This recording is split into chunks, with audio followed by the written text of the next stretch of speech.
Hey Brian, the normal connection on a glider, let's going from a midline here to three upper lines would be, I've got my cat in the way.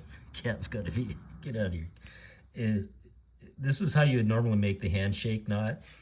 This ends going towards the wingtip, and this is going toward the center of the glider. Most manufacturers will have you go from the center of the wing to the wingtip when you're adding lines, or when you're doing the handshake connection. And so for not all of them, you'll know when you take yours apart how it is, but most manufacturers, Ozone, so on and so forth, will go from the center of the wing to the wingtip. But so let's make the connection here, the handshake knot here, from one midline to three upper lines. So you slide in the single loop first over all three of them. And then this will go through like this. And then when you cinch them, you're gonna cinch up the one that's toward the center of the wing first. And then the next line going towards the wingtip like that. And that's how you cinch them. Then I'll secure that tight, and that one tight, and that tight. And then they'll stack appropriately. Now, when we add a mullion loop at this line-to-line connection, we're going to take it apart.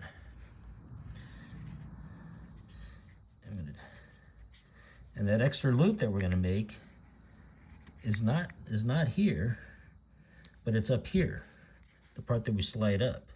So this being a single loop, we're going to change that to either a double loop or a girth hitch, aka Larkswood. So let's, for this, if I want to make it, this loop's too small to make a double loop. So for the sake of ease, I'm just going to make a girth hitch here. But a girth hitch may be too much reduction for your glider, your situation. You'd be better off with a double loop. But you slide that up over, leave it loose for now, and then we're taking the tail, and I tape these down so that I go in the same order as they were when I took it apart, going from the line that's closest to the center of the wing and going towards the wingtip now.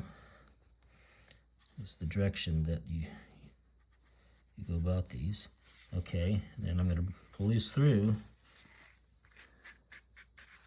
and so this knot here, I'm going to bring it down close and secure it, get it almost cinched, but not all the way cinched.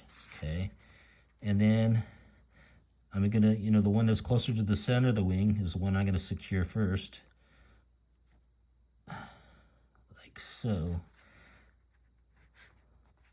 So I pull it up first, and then the next one, and the next one, and then I gotta tighten up this girth hitch even more so. So I'll tighten up more, and then I'll tighten up the one near the center of the wing first. That's this one, and then this one, pull, and then this one, pull, and then, so if you look real close, it's still a handshake knot, and the loop that we're adding is above it, is the one that we slide over. So that could either be a double loop or a girth hitch there. So it doesn't reduce the strength as much as it would be if you put the girth hitch, in on these. They all do lose strength, but this is less as problematic or worrisome as, it's my last resort. I'd rather do line cord inserts instead of these, where I open up the line and I stick another line the size diameter smaller than this. So if this is, let's say this is 90 kilogram, and then I'm going to stick a 70 kilogram line inside this, and I'll stick in about, I ain't kidding you, about this much inside this core, and then I'll leave a tail hanging out about this far, and then I'll